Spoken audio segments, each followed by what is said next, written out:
एक समय में सिरिपुरम नामक एक सुंदर सा गांव था। उस गांव के हॉस्पिटल में सिद्धार्थ नामक एक आदमी डॉक्टर का काम करता था।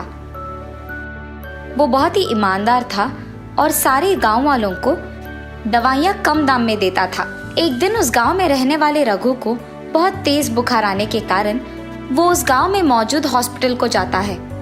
डॉक्टर साहब, मुझे बहुत बुखार है। उसके ऐसे कहने पर डॉक्टर उसका जांच करके उसे दवाइयाँ लिख के देता है। इन दवाइयों को बस सुबह और शाम ले लेना, आपका बुखार कम हो जाएगा। जी डॉक्टर साहब। ऐसे वो उस डॉक्टर को पैसे देकर दवाइयाँ लेकर वहाँ से उसके घर चले जाता है। सिर्फ उस गांव का नहीं बल्कि चारों ओर पड़ोसी गांव में भी कोई हॉस्पिटल ना रहने के कारण पड़ोसी गांव वाले भी सिर्फ इसी हॉस्पिटल को आते थे। ऐसे बहुत दिन बीत जाते हैं। उसी गांव का प्रसाद नामक एक आदमी शहर में उसका पढ़ाई खत्म करके उसके गांव वापस आता है।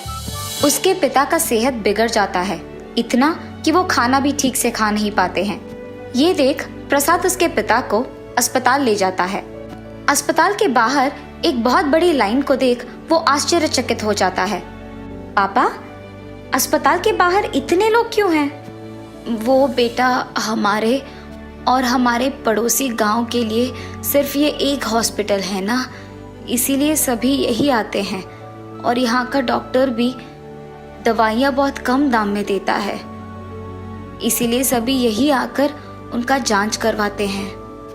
पापा, सच में ये डॉक्टर बहुत अच्छा आदमी है, लेकिन अगर हम यही खड़ी रहे तो सारा दिन ऐसे ही रहना पड़ेगा, इसलिए चलो हम डॉक्टर के पास जाते हैं। और ऐसे वो उसके पिता को डॉक्टर के पास ले जाता है। डॉक्टर साहब, मेरे पिता का सेहत बहुत दिनों से ठीक नहीं है, ये ठीक से खा भी नहीं पा रहे हैं। ये कहने पर डॉक्टर उनका जांच करके उन्हें दवाइयाँ लिख के देते हैं और प्रसाद डॉक्टर को पैसे देकर उसके पिता को वहां से ले जाता है। कुछ दिनों बाद सिद्धार्थ का सेहत बिगड़ जाने के कारण वो दवाइयाँ लेते हुए घर पे ही रह के आराम करता है और अस्पताल नहीं जाता है। सुनिए, क्या आपको पता है कि हमारे गांव के डॉक्टर का सेहत बिगड़ गया, इसीलिए वो अस्पताल को जाए बिना घर पे ही रह के आराम कर रहे हैं। अस्पताल में डॉक्टर को ना होते देख बहुत लोग ऐसे ही बीमार पड़े हैं और वापस अपने अपने घर चले जा रहे हैं, ये मैंने सुना है।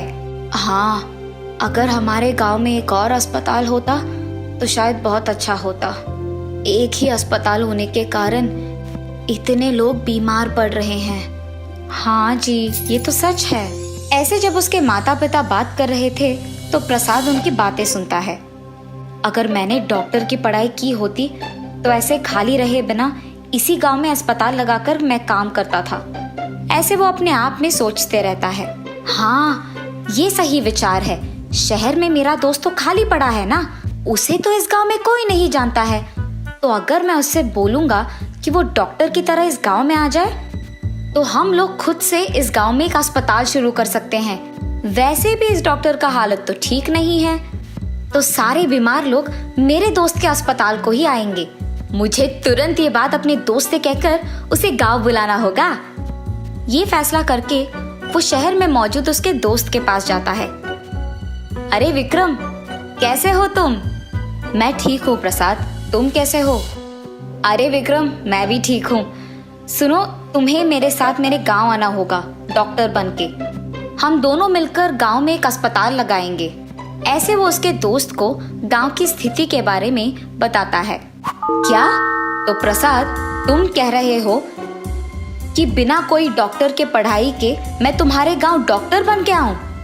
अगर ऐसे हम एक अस्पताल लगाएंगे तो लोगों को धोखा देने वाले बन जाएंगे, और इतना ही नहीं, एक ना एक दिन तो उन्हें सच का पता चल ही जाएगा। तब क्या होगा? इसीलिए मुझे ये सब करने से बहुत डर लग रहा है। अरे विक्रम, तुम ज्यादा सोचो मत, डरने की कोई बात नहीं है। तुम्हारे साथ तो मैं भी रहूंगा ना। तुम डॉक्टर नहीं हो, ये बात सिवाय मुझको और किसी को नहीं पता होगा। और इतना ही नहीं, हम दोनों मिलकर अगर एक अस्पताल शुरू करेंगे तो सोचो कितने पैसे आएंगे। इसीलिए ज्यादा मत सोचो, बस मेरे साथ आ जाओ।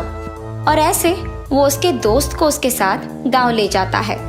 गांव वालों के साथ साथ अपने माँ बाप को भी झूठ कहता है कि उसका दोस्त एक डॉक्टर है और वो दोनों मिलकर एक अस्पताल शुरू करते हैं।